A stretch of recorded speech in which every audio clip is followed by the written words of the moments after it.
La dynamique que nous avons enclenchée il y a maintenant 7 mois et la mobilisation inédite ont commencé à produire des résultats concrets, alors qui sont le fruit des lois récemment votées.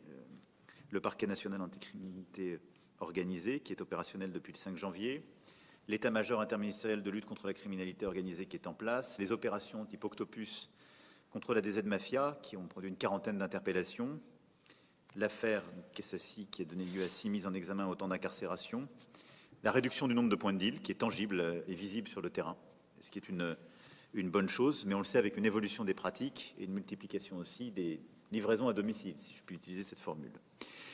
À cela s'ajoute aussi la préparation de différentes actions, ce qu'on a décidé sur nos ports, y compris des ports qui n'étaient pas suffisamment couverts jusqu'alors, comme le port de Sète, puis les plans d'urgence dans nos outre-mer, comme l'évolution de notre douane, et je vais y revenir. Le narcotrafic continue de progresser chaque jour et est véritablement un marché criminel qui pèse plus de 7 milliards d'euros par an et qui, on le sait, alimente la délinquance criminelle. Elle l'alimente dans nos quartiers, dans nos territoires ultramarins et chez beaucoup de nos voisins. C'est pourquoi il ne faut absolument pas lâcher cette action. Et donc les priorités pour moi sont les suivantes, ce qui impose une action complète et déterminée. D'abord, poursuivre les actions de terrain,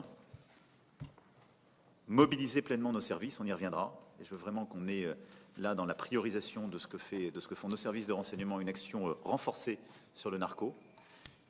L'action de la police, de la gendarmerie, en lien avec le continuum de sécurité, évidemment les polices municipales, et évidemment l'action justice derrière pour traquer partout sur le terrain et ne laisser aucune tranquillité, aucun répit à qui que ce soit. Deuxièmement, la coopération internationale, qui est un levier très important. On a renforcé les choses, mais l'action que nous avons à mener avec l'Algérie, le Maroc, les Émirats arabes unis, la Tunisie, pour obtenir des résultats sur des sites priorisés est clé. On a commencé à avoir des résultats. C'est essentiel pour le démantèlement de filières internationales, on le sait ô combien. Troisièmement, c'est de renforcer la pression qu'on met sur les routes d'approvisionnement. Et c'est là aussi où le plan douane qui a été demandé, et que vous avez finalisé, le Premier ministre y reviendra, je le sais, avec les ministres compétents, est clé, en particulier pour nos ports et nos aéroports, parce qu'il doit produire un choc capacitaire avec un renforcement très concret des moyens, dès maintenant et dans les années qui viennent, avec, si je puis dire, des nouvelles capacités, des nouveaux équipements, en plus de ce que nous avons décidé sur les arrivées dans nos aéroports, pour être plus efficaces dans les actions conduites, et je vous en remercie. Quatrième axe d'action, à mes yeux, c'est les Outre-mer. On a évidemment le plan d'urgence anti-Guyane. On a une situation sécuritaire marquée par la forte augmentation des homicides qui sont liés au narcotrafic et au trafic d'armes.